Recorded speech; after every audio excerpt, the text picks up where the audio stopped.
कौन ब्रह्मा का पिता है, कौन विष्णु की मां, शंकर का दादा कौन है, हमको दे बता। ये जानने के लिए कृपया सुनिए। जगतगुरु तत्वदर्शी संत रामपाल जी महाराज के अमृत वचन सर्व पवित्र धर्मों के पवित्र शास्त्रों के आधार पर।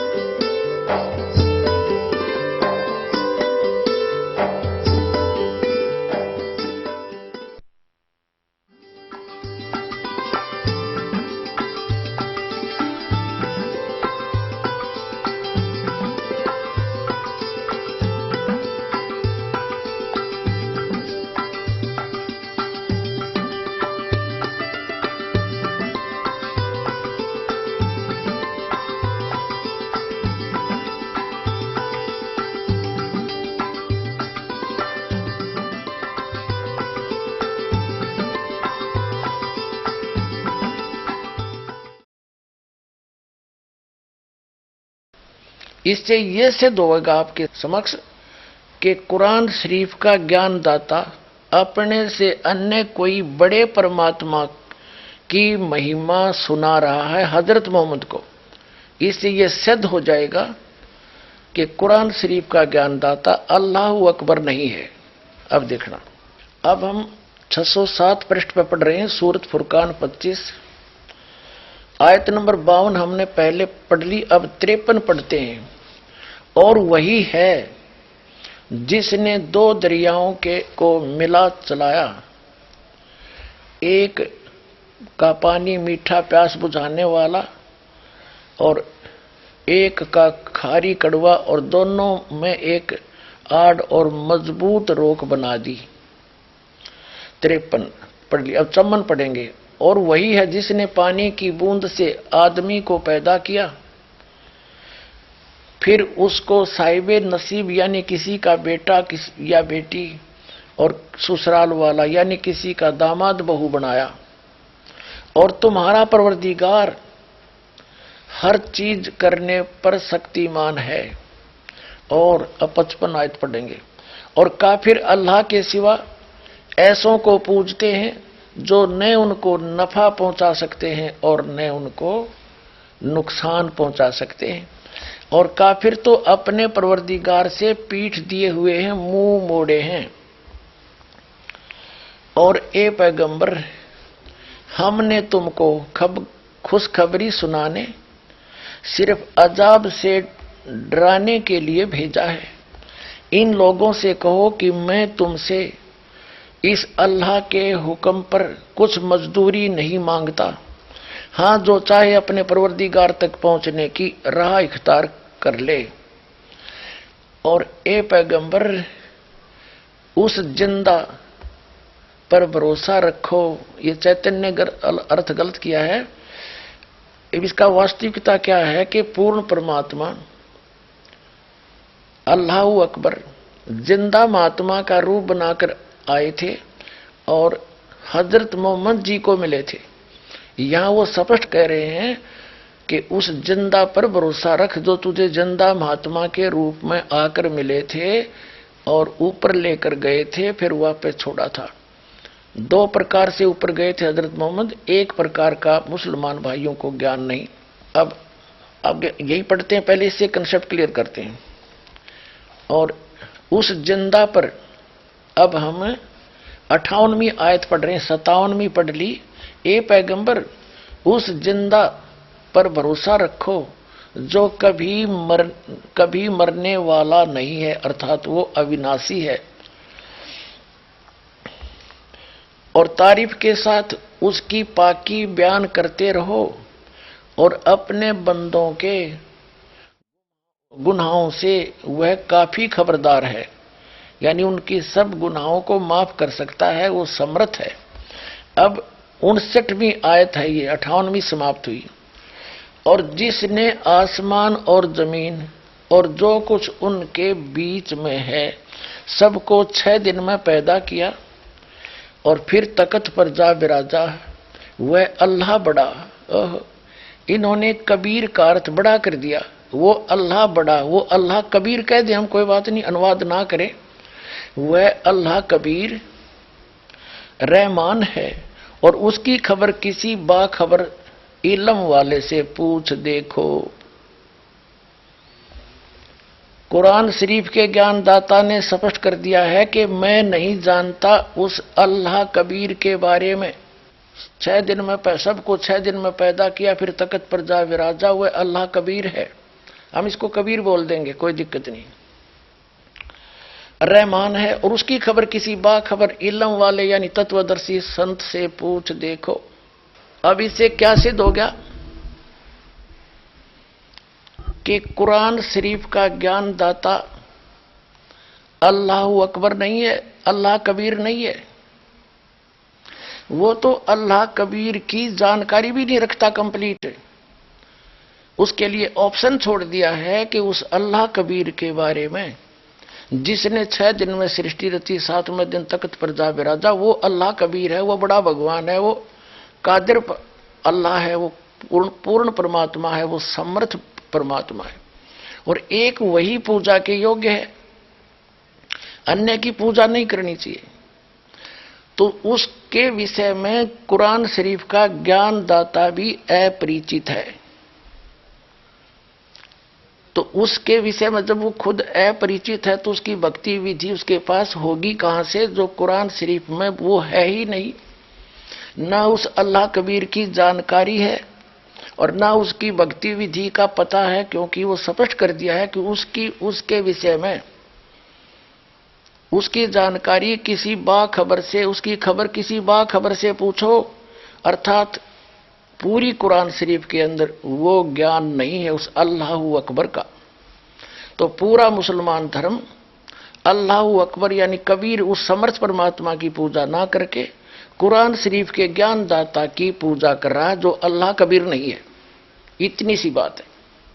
उसने जब पल्ला झाड़ दिया वो तो जानता है नहीं उस अल्लाह अकबर के बारे में, उस बड़े भगवान के बारे में तो वो जानता है नहीं। जिसने 6 दिन में सृष्टि रची, 7वें दिन तक तो जा बैठा, उसके विषय में ये दास जानता है और ये भेजा है बताने के लिए। अब अपना कल्याण करवा लो अग्रम अग्रम छोड़ के। अब आपको दिखाते हैं जो कुरान शरीफ का ज्ञानदाता और श्रीमद् भगवत गीता का ज्ञानदाता और वेदों का ज्ञानदाता, इन 4 वेदों का, तो ये कितना परमात्मा है, कितना स्वामी है जो कुरान शरीफ का ज्ञानदाता और बाइबल का ज्ञानदाता। यानी बाइबल के अंदर 3 बुक, होली बुक इकट्ठी जल्द हैं। नंबर 1 तौरात, नंबर 2 जबूर, नंबर 3 इंजिल। उन तीनों का संग्रह बाइबल कहलाता है। तो उनका ज्ञानदाता भी ये ब्रह्म है, कुरान शरीफ का ज्ञानदाता भी ये ब्रह्म है, और श्रीमद् भगवत गीता का ज्ञानदाता भी ब्रह्म है, और इन 4 वेदों का ज्ञानदाता भी ब्रह्म है। अब आपको दिखाते हैं वो कितना भगवान है। ये जिसको मुसलमान भाई अपना अल्लाह ताला मानते हैं, जिसने कुरान शरीफ का ज्ञान दिया, उसको वे अपना खुदा मानते हैं। अब देखिएगा एक ब्रह्मांड के अंदर, ये देखिएगा एक ब्रह्मांड है, ये है इसका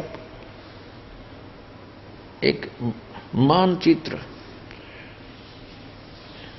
ये एलिपिकल शेप है इसकी, अंडे जैसी, ये ऐसे इतना। इसमें नीचे 7 लोक हैं।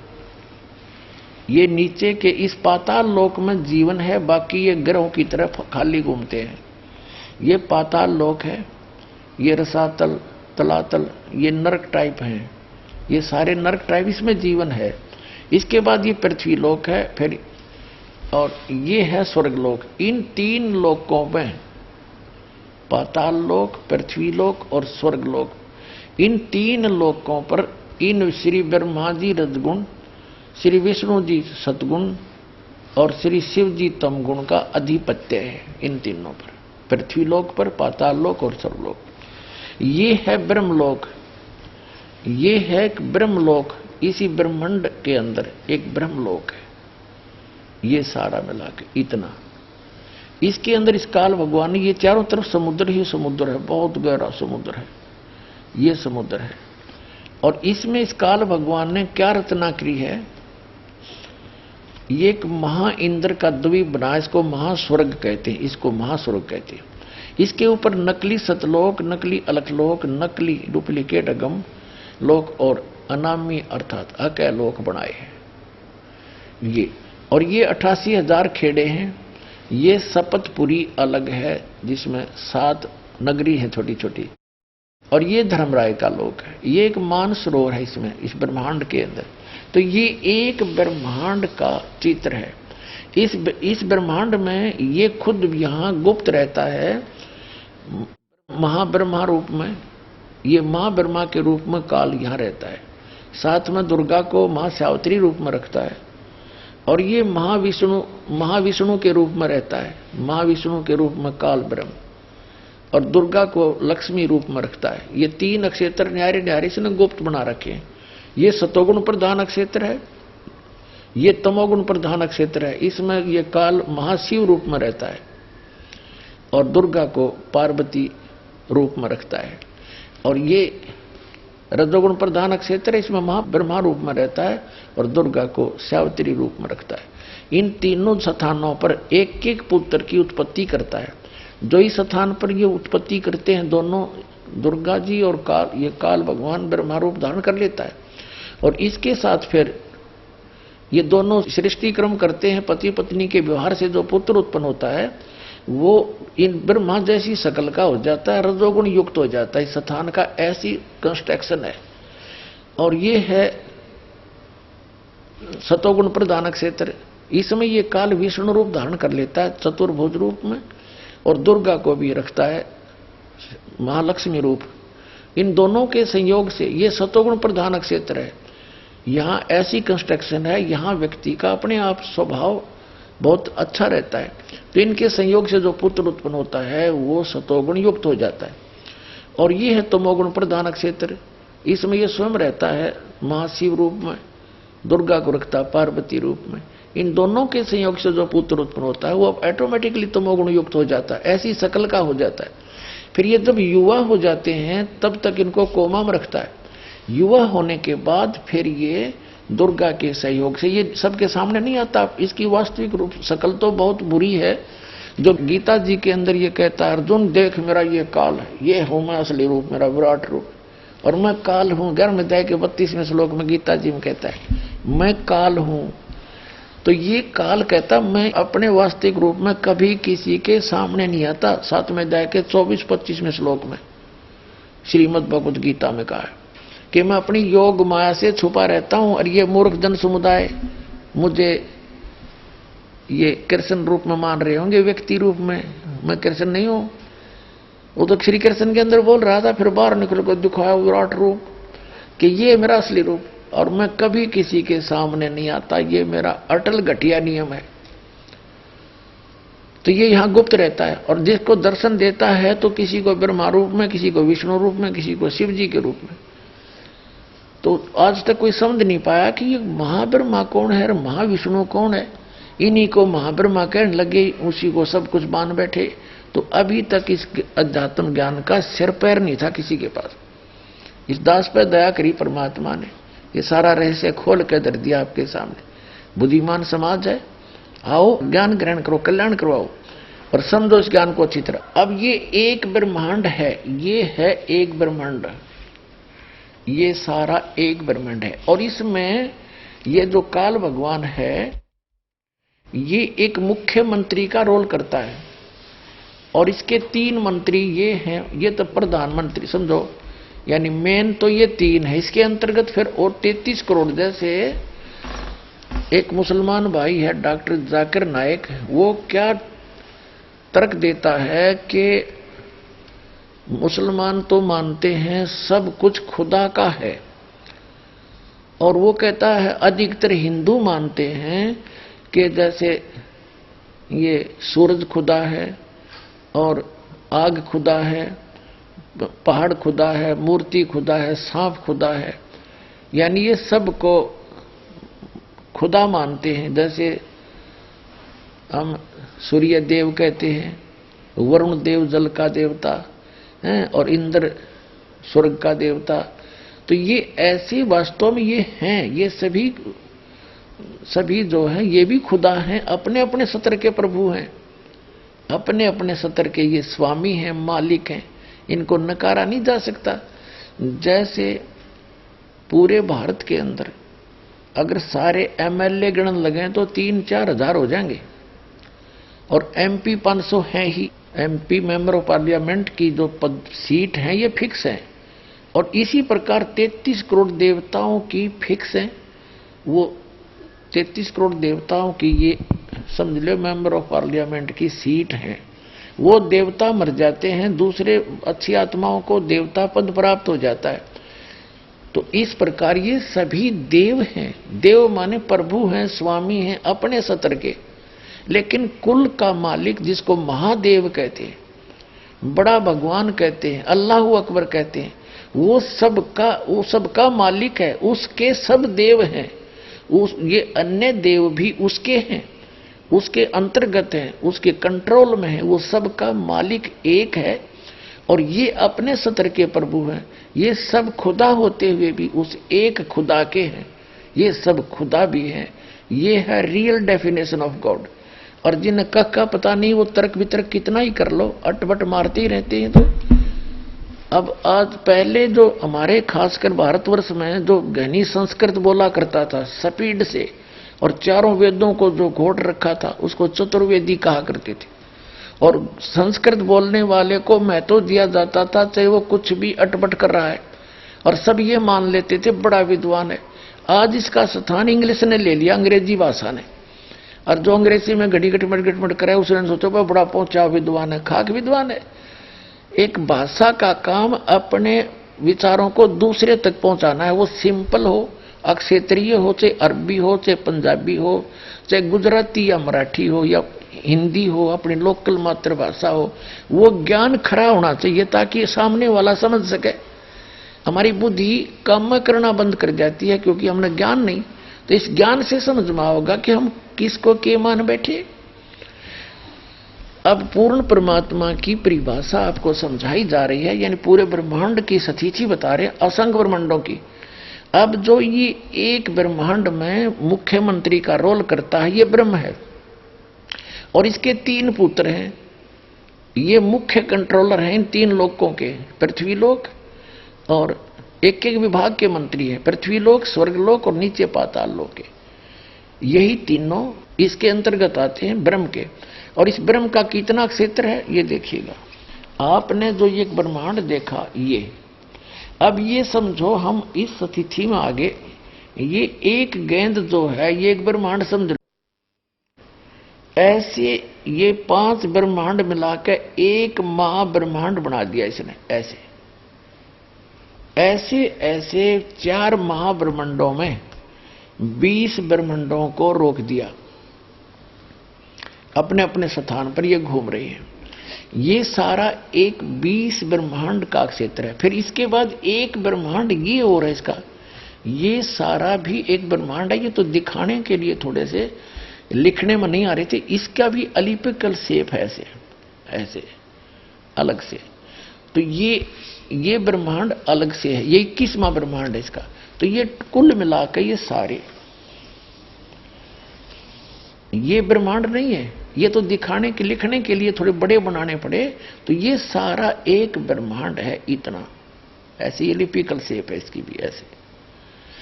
तो ये एक ब्रह्मांड अलग है, ये 20 ब्रह्मांड ये है। एक ब्रह्मांड जो मैंने अभी आपको पहले दिखाया था वो समझो एक गेंद है, या एक गेंद जैसी है, ये इतना आ गया। और इस समझने के लिए तो ये 21 ब्रह्मांड का स्वामी है। ये 21 ब्रह्मांड का स्वामी है ब्रह्म, सरपुरुष, काल, शैतान, जिसको शैतान कहते हैं, ये है। और ये सरपुरुष भी कहलाता। अब देखो, अब ये है, ये जो आपने देखा 21 ब्रह्मांड का ये क्षेत्र है, अभी आपने देखा था, ये तो है सरपुरुष का। और इसके बाद जो ये स्थान है इतना, ये रेड लाइन जो है ये वाली, ये हैं 7 संख ब्रह्मांड इस परब्रह्म के, जिसको अक्षर पुरुष भी कहते हैं। ये सरपुरुष है, ये अक्षर पुरुष है, और ये ओवरऑल कंट्रोल जो अल्लाह अकबर है, अल्लाहु अकबर है, अल्लाहु अकबर यानी बड़ा भगवान, वो ये है। ये छोटे छोटे जो डॉट दिखे ये सारे ब्रह्मांड हैं, ये चारों तरफ ये सारे, ये सतलोक है सारा, ये सतलोक ये, और इसके ये है वो मूल मालिक अल्लाहु अकबर, जो 7 में वो कहते हैं अर्श कुर्स पर अल्लाह तकत है खालिक बिन नहीं खाली। तो ये तकत है उस मालिक का, स्थान है, सिंहासन है, और इसके अंतर्गत ये परब्रह्म 7 संग ब्रह्मांड वाला ये भगवान भी इसी के अंतर्गत आता है। और ये काल भगवान, ये जो कुरान शरीफ का ज्ञानदाता और श्रीमद् भगवद गीता का ज्ञानदाता, चारों वेदों का ज्ञानदाता और इन पवित्र बाइबल का ज्ञानदाता, ये है। ये तो इतना अल्लाह है, इतना खुदा है, बस ये इतना, ये 21 ब्रह्मांड का। और इसके बाद ये देखो 7 संख ब्रह्मांड परब्रह्म के, अक्षर पुरुष के, और ये है असंख्य ब्रह्मांड ओवरऑल कंट्रोलर, ये है वो कुल का मालिक, ये है वो अल्लाहु अकबर बड़ा भगवान, ये है।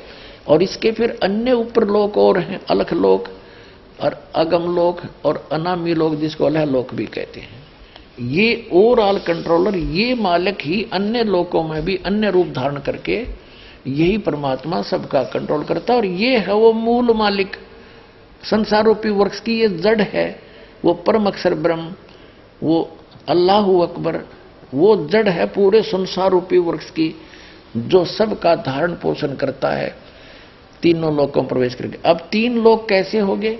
ये ऊपर का जो लोक है, सतलोक, अलखलोक, अगमलोक और अकैलोक, ये एक लोक अविनाशी स्थान बोला जाता है, उसकी अलग डिवीजन बना दी गई है।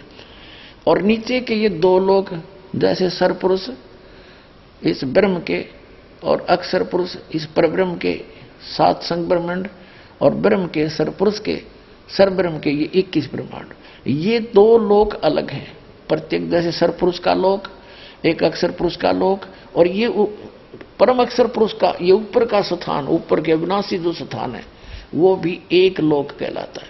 तो इस प्रकार इन तीनों लोकों में जितने भी प्राणी हैं, सबका धारण पोषण ये परमात्मा ही करता है, यानी जो संसार रूपी वृक्ष की जड़ है, मूल है, और मूल से पूरे वृक्ष को आहार मिलता है, वो है अल्लाहु अकबर।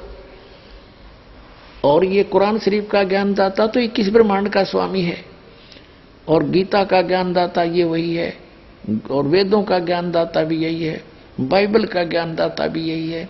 तो ये तो उस अल्लाहु अकबर की जानकारी भी नहीं रखता, उसके लिए तो ऑप्शन छोड़ दिया, कोई तत्वदर्शी संत बताएगा, ये है वो तत्वदर्शी संत, आओ और कल्याण करा लो। पुण्यात्माओं, इनकम्प्लीट जो नॉलेज रखते हैं उसके विषय में कहा है कि little knowledge is the dangerous thing, नीम हकीम खतराए जान। अभी तक जिन भगवानों को भगवान मान के इस पृथ्वी के जितने भी मानव हैं अपना कल्याण चाहते थे, ये खुद लिटल नॉलेज रखता है। इसने तो ऑप्शन छोड़ दिया कि उसके बारे में किसी बाखबर से पूछ लो। तो इन सदग्रंथों में वर्णित विधि से उस अल्लाहु अकबर की यानी कंप्लीट गॉड की, अक्षर पुरुष की प्राप्ति हो ही नहीं सकती, उसकी भक्ति ही नहीं है। ये तो अल्लाहु अकबर मान के और इस गीता ज्ञानदाता, वेद ज्ञानदाता, कुरान शरीफ के ज्ञानदाता, बाइबल के ज्ञानदाता की पूजा करें। जो अन्य देवता है, अन्य प्रभु है, अन्य स्वामी है, वो कुल मालिक नहीं है, वो अल्लाह ताला नहीं है, वो कंप्लीट गॉड नहीं है। उस कंप्लीट गॉड की जानकारी इस दास के पास है। ये देखिएगा, ये पवित्र बाइबल है, संपूर्ण जीवन अध्ययन बाइबल। ये कहां से छपा, ये देख लीजिएगा। ये देखिएगा, journal editor Donald C stamps,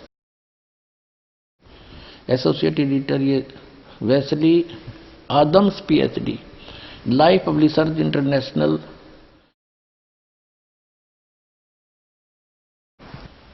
अब ये वही है सारा कुछ, और ये सारा दिखा दूं, पढ़ लो तुम। अब इसके हम इस पे आते हैं उत्पत्ति पर। देखिएगा,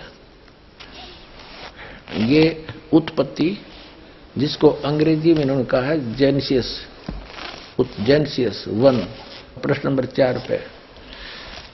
आदि में यानी प्रारंभ में परमेश्वर ने आकाश और पृथ्वी की सृष्टि की। पृथ्वी बेडौल और सुनसान पड़ी थी, यह पहला दिन हुआ।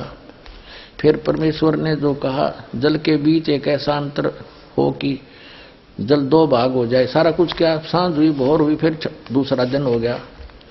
फिर सांझ हुई, भोर हुई, तीसरा दिन हो गया। हमने अपने मतलब की बात लेनी, ये चौथा दिन हो गया। सांझ हुई, भोर हुई, फिर चौथा दिन हो गया। अब हम ये 5वां दिन हो गया। प्रश्न नंबर 5 पर आ गए हम। ये सांझ हुई, भोर हुई, 5वां दिन हो गया। अब छठे दिन ये आ गया, छठा दिन। ये छठे दिन में चल पड़ा। इस प्रकार परमेश्वर ने पृथ्वी की जाति जाति के वन पशुओं को और जाति जाति घरेलू पशुओं और जाति जाति की भूमि पर सब रेंगने वाले जंतुओं को बना, और परमेश्वर ने देखा अच्छा है। फिर परमेश्वर ने कहा कि हम मनुष्य को, उन सब पशु पक्षियों को बनाकर, फिर हम मनुष्य को अपने स्वरूप के अनुसार बनाएं, अपनी समानता में बनाएं, और वे समुद्र की मछलियों और आकाश के पक्षियों और घरेलू पशुओं और सारी पृथ्वी पर सब रेंगने वालों जंतुओं पर जो पृथ्वी पर रेंगते अधिकार रखें। इनका इनसे समझदार हो, जैसे भैंस, गाय, बैल, इनको हमने अपने काम के लिए प्रयोग कर लिया। इनको खाना नहीं, सताना नहीं।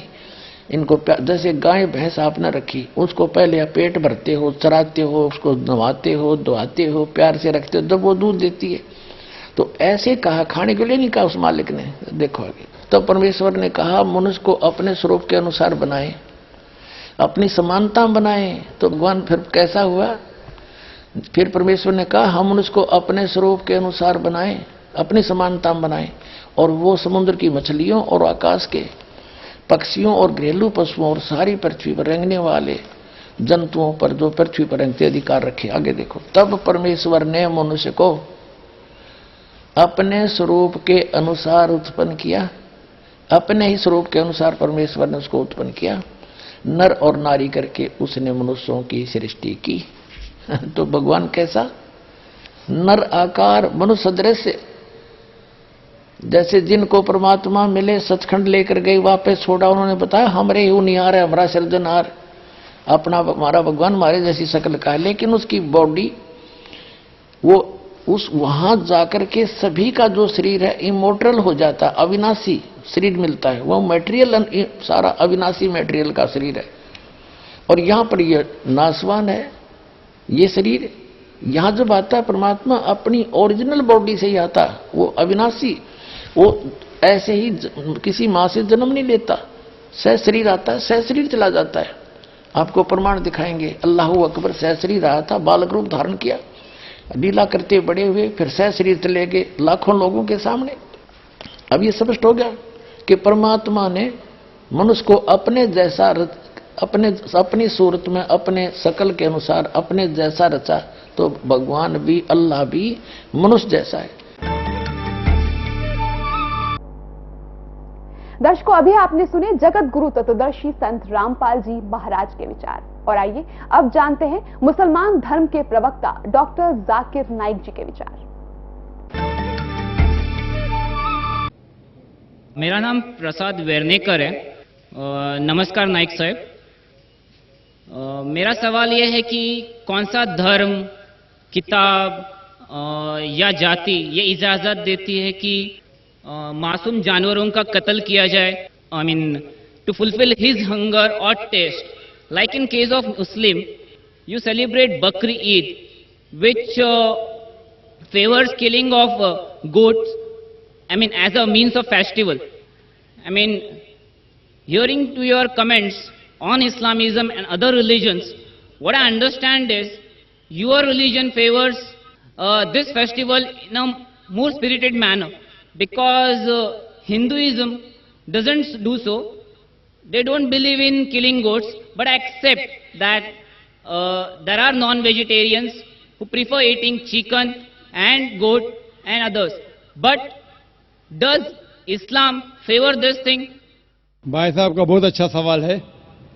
भाई साहब ने पूछा है पहले कि कौन सा मजहब है जो मासूम जानवरों को कत्ल करने की इजाजत देता है।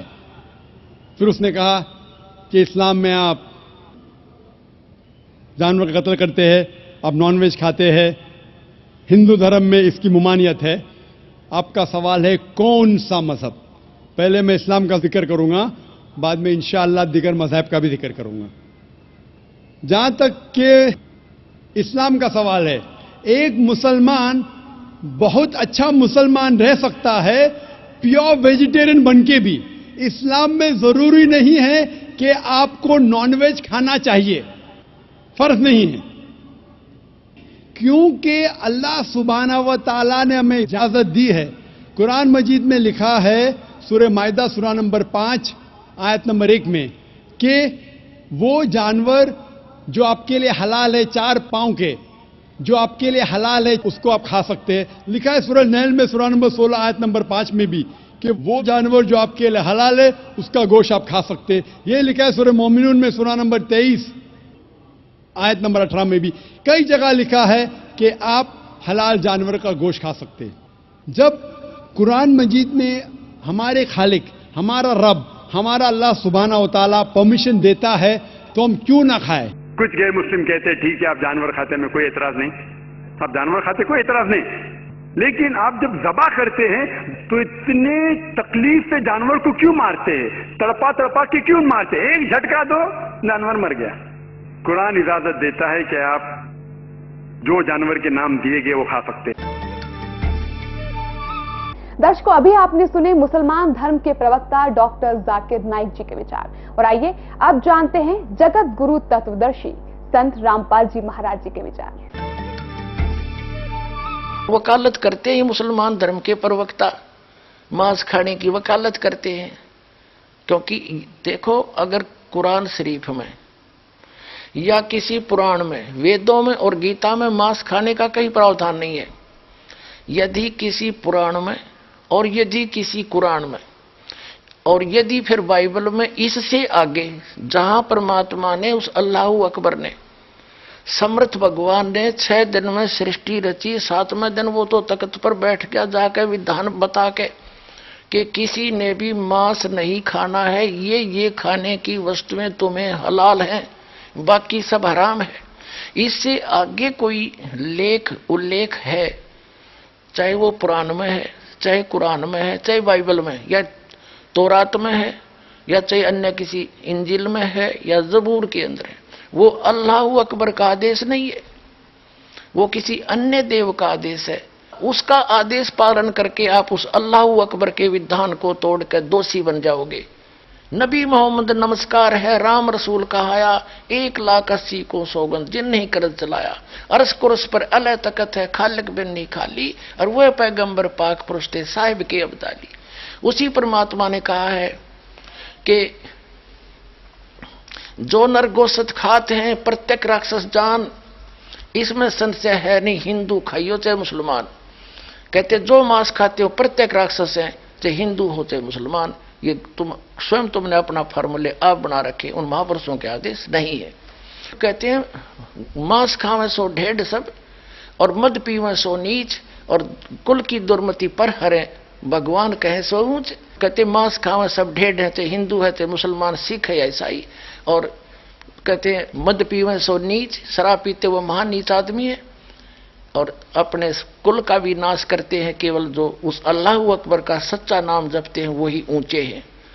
समझदार को संकेत बहुत होता। अब आप जी को दिखाया है परमात्मा नर आकार है, 6 शरीर है, 6 दिन में सृष्टि रची, और परमात्मा ने 6ठे दिन मनुष्य को अपने जैसा, अपने अनुरूप, अपने शरीर जैसा, अपनी सूरत जैसा उत्पन्न किया, नर और नारी करके उनकी उत्पत्ति की, और उनको खाने के लिए आदेश दे दिया। अभी आपने पढ़ा, आप फिर भी पढ़ सकते हैं।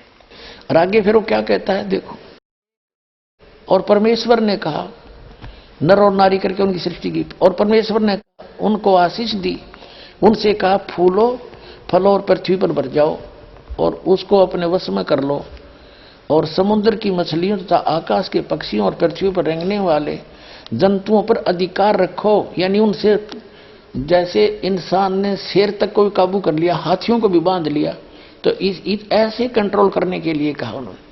आगे देखो फिर परमेश्वर ने उनसे कहा, यानी मनुष्यों को भी, फिर परमेश्वर ने उनसे कहा कि सुनो, जितने बीज वाले छोटे छोटे पेड़, ये मनुष्यों के लिए आदेश है, सारी पृथ्वी के ऊपर हैं, और जितने वृक्षों में बीज वाले फल हैं वे सब मैंने तुमको दिए तुम्हारे भोजन के लिए। मनुष्य के लिए उस अल्लाह ताला का आदेश, अल्लाहु अकबर, जिसने 6 दिन में सृष्टि रची, 7वें दिन तख्त पर जा बैठा, वो है अल्लाहु अकबर है। वो अल्लाह कबीर है, वो कंप्लीट गॉड है, वो सर्जनहार है, वो क्रिएटर है। उस क्रिएटर का आदेश नहीं है मांस खाने का मनुष्य को, ये पक्षी पशु पक्षियों को भी नहीं है। आगे देखो, तुम्हारे भोजन के लिए, ये तो मनुष्यों के लिए। आगे देखो, यहां आगे हम, और जितने पृथ्वी के पशु और आकाश के पक्षी और पृथ्वी पर रेंगने वाले जंतु हैं, जिनमें जीवन का प्राण है, उन सब के खाने के लिए मैंने सब हरे हरे छोटे पेड़ दिए, और वैसा ही हो गया, यानी घास फूस से। और तब परमेश्वर ने जो कुछ बनाया था वो देखा, तो क्या देखा, वह बहुत अच्छा है। तथा सांझ हुई फिर भोर हुआ, इस प्रकार ये 6वां दिन हो गया। अब 7वां दिन, यूं आकाश और पृथ्वी और उनकी सारी सेना का बनाना समाप्त हो गया, और परमेश्वर ने अपना काम जिसे वह करता था 7वें दिन समाप्त किया, और उसने अपने किए हुए सारे काम से 7वें दिन विश्राम किया। और परमेश्वर ने 7वें दिन को आशीष दी और पवित्र ठहराया, क्योंकि उसमें उसने सृष्टि की रचना के अपने सारे काम से विश्राम लिया। ठीक, अपने आत्माओं, जो क्रिएटर है, जो सबका रचनहार है, जो अल्लाहु अकबर है, जो सुप्रीम गॉड है, उसने 6 दिन में सृष्टि रची, 7वें दिन तख्त पर जा बैठे। उसी के विषय में कुरान शरीफ में स्पष्ट किया है कि ये वही है। कुरान शरीफ का ज्ञानदाता कह रहा है, ये वही अल्लाहु अकबर है जिसने 6 दिन में सृष्टि रची, 7वें दिन तख्त पर जा बैठा। उसकी खबर किसी बाखबर से पूछ लो, वो तो 7वें दिन सारी रचना रच कर चला गया। उसके बाद इस काल के अंतर्गत आ गया बागडोर, और इसने फिर अपने 3 पुत्रों को ड्यूटी दे रखी है। इस काल भगवान ने भी अपने 3 पुत्रों को, ब्रह्मा विष्णु महेश को ड्यूटी दे रखी आंखें संभालन की, तो वो आगे ही ने बागडोर संभाल ली। जब आदम और हव्वा को उस परमात्मा ने बना दिया, आदम को वचन से बना दिया, उसकी हड्डी हड्डी से जैसे भी मानते हैं, हव्वा बना दी, ठीक है, वो तो उसको छोड़ दिया। फिर ले लिया इस काल ने कंट्रोल में, और इसको ले गया ब्रह्मा, क्योंकि उस सूक्ष्म वेद के अंदर कहा है कि वही मोहम्मद, वही महादेव, वही आदम, वही ब्रह्मा, दास गरीब दूसरा कोई नहीं, देख अपने घर में। अब दास तो आपको दिखाना चाह रहा है कि उसके बाद 3 देवताओं ने, ब्रह्मा विष्णु महेश ने यहाँ की बागडोर संभाल ली। इस पवित्र बाइबल में स्पष्ट है, जब आदम को और उसकी पत्नी को इस यहाँ के भगवान ने, जिसको ये भगवान मानते हैं, ब्रह्मा ने, वास्तव में ये है कि ब्रह्मा ने उनको एक वाटिका में छोड़ दिया। उनको इतना मंदबुद्धि बना रखा था कि उनको कोई आभासा नहीं था। उनसे कहा कि और सब इस वाटिका के सब वृक्षों के फल आप खा लो, लेकिन ये बीचों बीच जो फल हैं, बीच वाले वृक्षों के फल मत खाना, खाओगे तो मर जाओगे तुम। यानी झूठ बोलना शुरू किया इसने। एक दिन वो काल आ गया सर्प बनके, वो शैतान कह दी इसने, और सर्प बनके आके हव्वा को बोल दिया कि ये बीच वाले पेड़ के फल क्यों नहीं खाते तुम। उन्होंने कहा कि हम और सब फल खा सकते हैं, अल्लाह ने कह रखा है कि बीच के फलों को ना खाना, तुम मर जाओगे। सर्प ने कहा, काल आ गया सर्प बनके, कि ऐसी बात नहीं है, ये तो बहुत अच्छे फल है, इनको खाने से तुम मरोगे नहीं, बल्कि तुम्हें भले बुरे का ज्ञान हो जाएगा। तो उस औरत ने, हव्वा ने फल तोड़ा आप भी खा लिया, अपने पति को भी खवा दिया। तो उनको आभास हुआ, उनका नशा सा उतर गया कि तुम तो नंगे हैं, हम। उनको शर्म आई एक दूसरे से। उन्होंने अंजीर के पत्ते तोड़कर लंगोट बांध लिए दोनों ने। फिर कहते हैं शाम के समय वो अल्लाह यानी खुदा, वो परमात्मा आया। उसकी पैर की कदम की आवाज सुनकर वो दोनों छुप गए वाटिका में। और उस भगवान ने आवाज लगाई, ईश्वर ने, कि तुम कहाँ हो आदम। आदम ने कहा कि मैं आपकी आवाज सुनकर घबरा गया और मैं छुप गया क्योंकि मैं नंगा हूं। तो कहते हैं भगवान ने कहा कि क्या तुमने वो फल खा लिए जो मैंने मना किए थे? कहा हमने खा लिए। मेरी पत्नी ने खिला दिए। उसकी पत्नी से पूछा तो उसने कहा कि सर्प ने बहका दिया, हमने इसलिए खा लिए। तो वो अल्लाह जिसने, ये भगवान कहते हैं पवित्र बाइबल के पढ़ने वाले, उसने सोचा कि अब इन आदम और हव्वा ने वो फल खा लिए, ये भले और बुरे का ज्ञान कराने वाले फल खा लिए, और कहीं ऐसा ना हो कि इसी वाटिका में ऐसे भी फल लगे हैं, ऐसे वृक्ष भी हैं जिनका फल तोड़ कर ये खा लेंगे तो ये अमर ना हो जाएं और हम में से एक के समान हो जाएंगे अगर ये फल खा लिया तो। अब दिखाते हैं हाय हाय जैसे ये, क्योंकि little knowledge is the dangerous thing, नीम हकीम खतरा है जान। ये ज्यादा अटपट करने वाले, ज्यादा मंत्रों के घोट कर दुनिया पर प्रभाव जमाने वाले, ये लिटिल नॉलेज वाले हैं, ये नीम हकीम है। इनको कखता पता नहीं। आम जनता ने सोचा बड़ा जल्दी जल्दी बोला है, फटाफट फटाफट, ये तो गौना विद्वान होगा।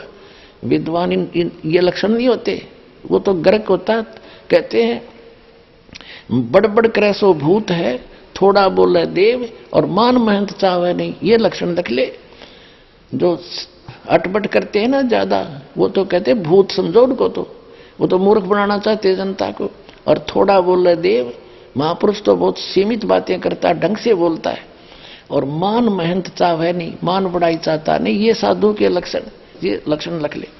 तो वो क्या कहते हैं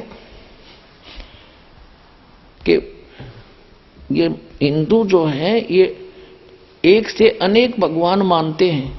और ये जो सतीथी दास ने बताई डेफिनेशन ऑफ गॉड में, परमात्मा की परिभाषा में, एज इट इज है, ऐसे ही सारा है। लेकिन ये कुरान शरीफ का ज्ञान इनकम्प्लीट है। वो तो खुद कहता है कि मैं जानता नहीं मालिक के बारे में, अल्लाह अकबर के बारे में, तो फिर अपने आप इनकम्प्लीट नॉलेज है। यही वेदों का इनकम्प्लीट नॉलेज है। और इसी प्रकार गीता का इनकम्प्लीट नॉलेज है। और ऐसे ही बाइबल का, क्योंकि वो 6 दिन में सृष्टि रच गए, वो तो चले गए।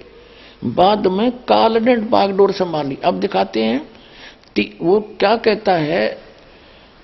एक जिसको ये बाइबल के पढ़ने वाले भगवान कहते हैं, योहा कहते हैं, वो कहता है कि आदम ने और हव्वा ने यदि इस जीवन मृत्यु वाले फल खा लिए वृक्ष के, तो हम में से एक के समान हो जाएगा। इससे मतलब सिद्ध होगा कि एक से अधिक है वो भगवान।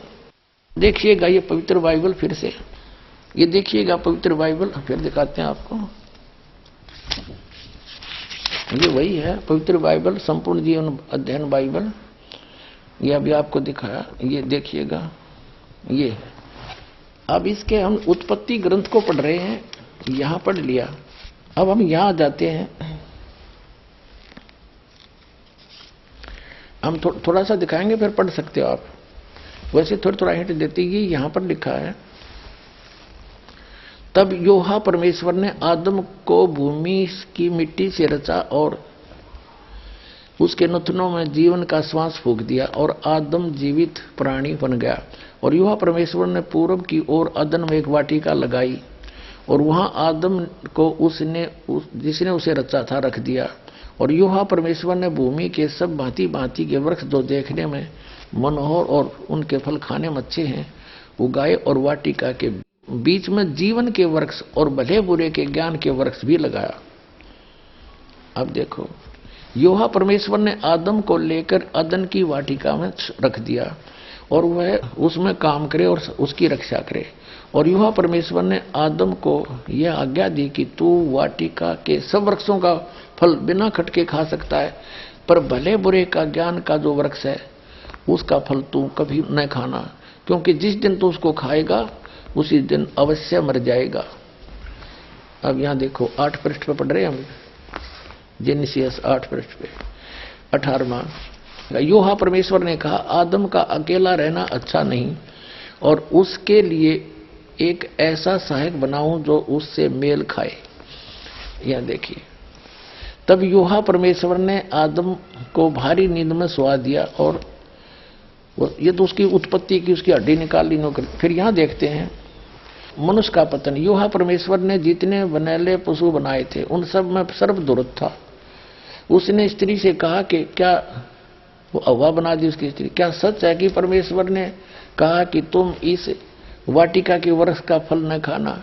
स्त्री ने सर्प से कहा इस वाटिका के वृक्षों के फल हम खा सकते हैं, पर जो वृक्ष वाटिका के बीच में है उसके फल के विषय में परमेश्वर ने कहा है कि न तो तुम उसको खाना और न उसको छूना, नहीं तो मर जाओगे। सर्प ने कहा, स्त्री से कहा कि तुम निश्चय नहीं मरोगे, वरना परमेश्वर आप जानता है कि जिस दिन तुम उसका फल खा लोगे उसी दिन तुम्हारी आंखें खुल जाएंगी, तुम भले बुरे का ज्ञान पाकर परमेश्वर के तुल्य हो जाओगे।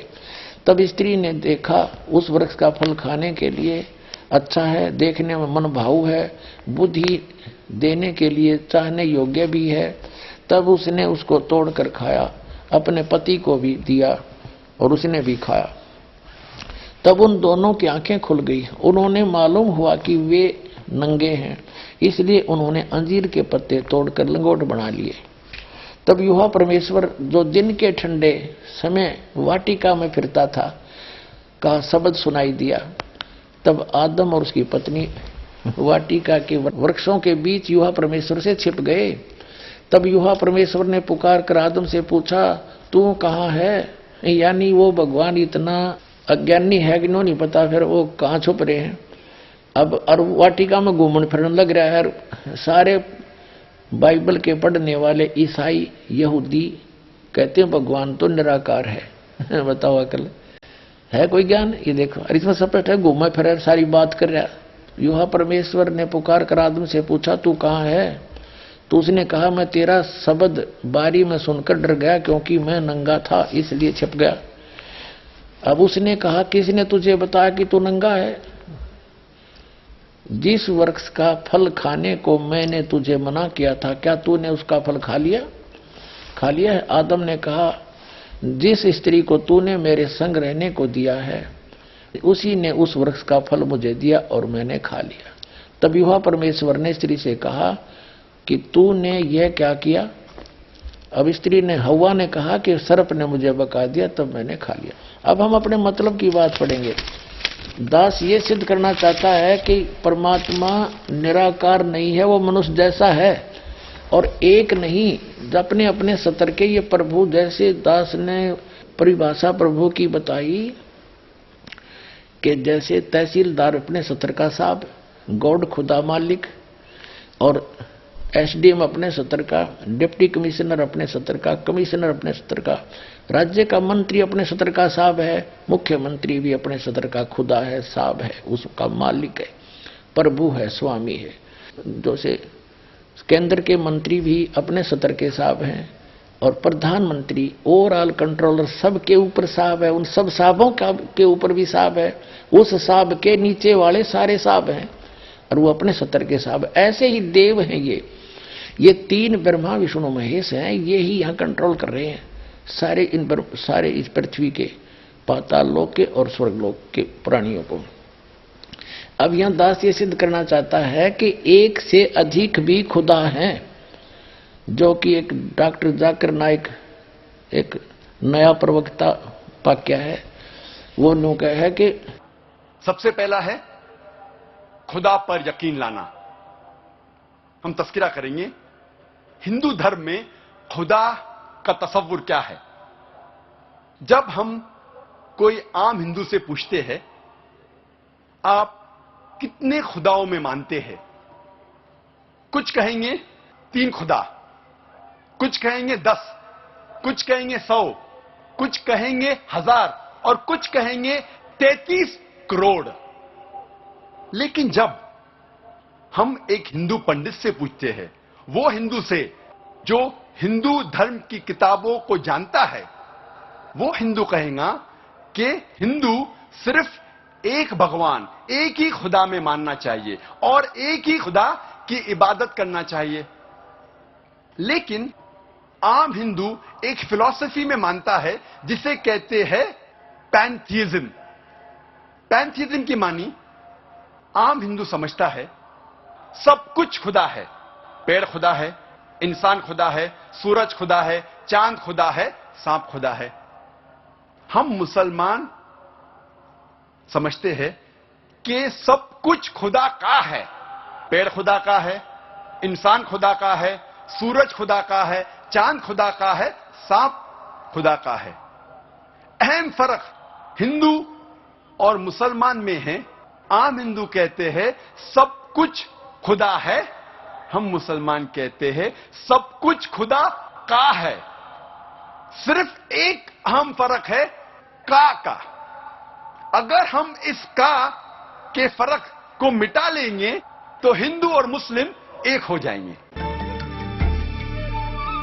दर्शकों, अभी आपने सुने मुसलमान धर्म के प्रवक्ता डॉक्टर जाकिर नाइक जी के विचार, और आइए अब जानते हैं जगत गुरु तत्वदर्शी संत रामपाल जी महाराज जी के विचार। डॉक्टर जाकिर नाइक एक नया प्रवक्ता पाक्या है। वो लोग है कि मुसलमान तो सब कुछ खुदा का मानते हैं और हिंदू अधिकतर सबको खुदा मानते हैं। उनका कोई 3 भगवान मानना है, कोई 33 मानना है, कोई 10 मानना है, कोई 33 करोड़ भी देव भगवान मानता है। वो देव हैं अपने सतर के, और वो महादेव है, वो सबका मालिक महादेव है, कुल मालिक वो ग्रेट गॉड है। बड़ा भगवान महादेव को हो, बड़ा अल्लाह अकबर को हो, तो वो महादेव कौन है? वो अल्लाह अकबर है, कंप्लीट गॉड है, परम अक्षर ब्रह्म है, सबका ओवरऑल कंट्रोल, कुल का मालिक है। अब वो सिद्ध करना चाहते हैं अनेक भी हैं ये भगवान देव अपने सतर के खुदा, अन्य भी खुदा हैं और सब उस एक खुदा के वो नौकर हैं। वो फिर भी खुदा है अपने सतर के। जैसे मंत्री अपने सतर का, मुख्यमंत्री अपने सतर का खुदा है, स्वामी है, मालिक है, लेकिन वो कुल के मालिक के सब उसके हैं, उसको सबका कंट्रोलर एक है। अब देखो 10 पृष्ठ पर आगे हम उत्पत्ति 3:4 इसका यहां पढ़ रहे हैं। आदम ने अपनी पत्नी का नाम हवा रखा क्योंकि जितने मनुष्य जीवित हैं उन सब की आदि माता हुई। और योहा परमेश्वर ने आदम और उसकी पत्नी के लिए चमड़े के अंगरखे बनाकर उनको पहना दिया। बताओ, अन्यों का निराकार है, उदगेल पीछे पीछे फिर उनके साथ साथ। योहा परमेश्वर ने कहा कि मनुष्य भले बुरे का ज्ञान पाकर हम में से एक के समान हो गया, इसलिए अब ऐसा ना हो कि वह हाथ बढ़ाकर जीवन के वृक्ष का फल भी तोड़ ले के खा ले और सदा जीवित रहे।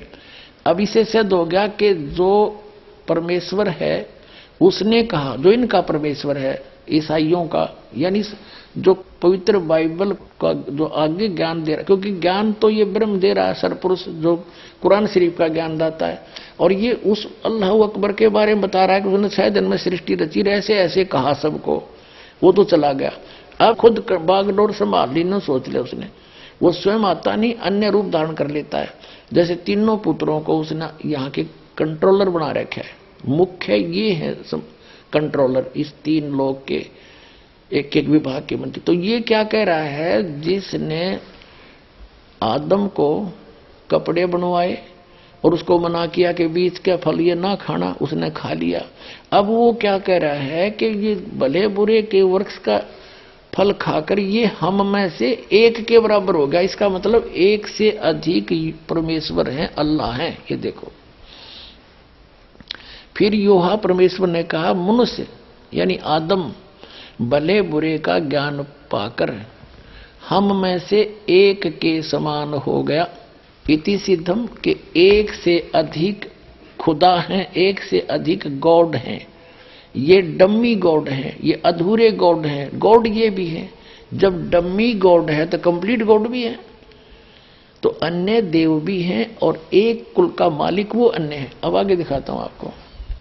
ये है जेनेसिस यानी उत्पत्ति ग्रंथ, अध्याय नंबर 16-17 का, और 17 अध्याय का श्लोक नंबर 1 है यो, 1 नंबर। अब अब्राहम 99 वर्ष का हो गया था अब्राहम। तब यूहन्ना ने उसको दर्शन देकर कहा, मैं सर्वशक्तिमान ईश्वर हूं, तो मेरी उपस्थिति में चल और सिद्ध होता जा। हो गया, यानी निराकार की तरह जब सामने आकर दर्शन दिए। ठीक है, जेनियस 17-18 24 नंबर पृष्ठ पे और 17-18 ये अध्याय है। तो 18वें अध्याय में अब्राहम मामरे के बांध वृक्षों के बीच कड़ी धूप के समय तंबू के द्वार पर बैठा हुआ था। तब यूहन्ना ने उसे दर्शन दिया। उसने आंख उठाकर दृष्टि की तो क्या देखा कि 3 पुरुष, ये 3 भगवान उसके सामने खड़े हैं। और जब उसने देखा तब वह उनसे भेंट करने के लिए तंबू के द्वार से दौड़ा और भूमि पर गिरकर दंडवत की और कहने लगा, हे प्रभु, यदि मुझ पर तेरी अनुग्रह की दृष्टि है तो मैं विनती करता हूं कि अपने दास के पास से चले ना जाना। मैं थोड़ा सा जल लाता हूं और आप अपने पांव धोकर इस वृक्ष के नीचे विश्राम करो। फिर मैं एक टुकड़ा रोटी ले आऊं और उससे आप अपने अपने जीव को तृप्त करें, तब उसके पश्चात आगे बढ़ें, क्योंकि आप अपने दास के पास इसीलिए पधारे हैं। उन्होंने कहा, जैसा तू कहता है वैसा कर। अब क्या सिद्ध हो गया? 3 तो हो गए सिद्ध। ये वही 3 हैं, ब्रह्मा विष्णु महेश हैं। रूप बदल कर ये किसी भी रूप में चले जाते हैं, मनुष्य जैसा सदृश रूप भी धारण कर लेते हैं। ये चतुर्भुज तक बना सकते हैं, इससे आगे इनके हाथ नहीं बन सकते। तो इसी प्रकार ये अब क्या सिद्ध हुआ कि एक कुल का मालिक है और ये अन्य अपने अपने सत्र के और भी देव हैं, जो बाइबल भी प्रमाणित करता है। और जो ये कहता है कि हिंदू अन्य देवता है नहीं, वो गलत मानते हैं, वो इनकम्प्लीट नॉलेज रखता है। वो कहते हैं little knowledge is the dangerous thing. नीम हकीम खतरा जान, वो नीम हकीम है जो इनकम्प्लीट स्पिरिचुअल नॉलेज रखते हैं। पुण्यात्माओं, परमात्मा की साधना से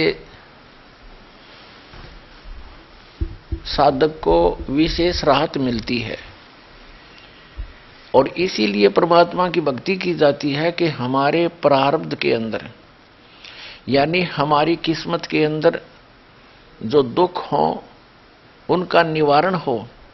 क्योंकि पाप कर्मों के कारण कष्ट आते हैं और पुण्य कर्मों के कारण सुख प्राप्त होते हैं। जो हमारे जीवन में, जिसको हम प्रारब्ध कहते हैं, जो हमारे जीवन के अंदर दुख आते हैं वो पाप कर्मों के कारण आते हैं। जो हमारी किस्मत के अंदर पूर्व निर्धारित होते हैं और सुख जो हमें यहाँ सांसारिक सुख प्राप्त होते हैं वो भी हमारी किस्मत में, जिसको हम प्रारब्ध कहते हैं, वो पहले ही निर्धारित होते हैं, फिक्स्ड होते हैं। तो जो हमें सुख प्राप्त होते हैं हमारे पूर्व जन्म के पुण्यों से होते हैं और जो दुख प्राप्त होते हैं वो भी पूर्व जन्म के पापों से होते हैं। और परमात्मा की भक्ति इसीलिए करते हैं कि हमारे जीवन में आने वाले पाप कर्मों के कारण जो प्रारब्ध के कष्ट हैं, दुख हैं, वो टल जाएं।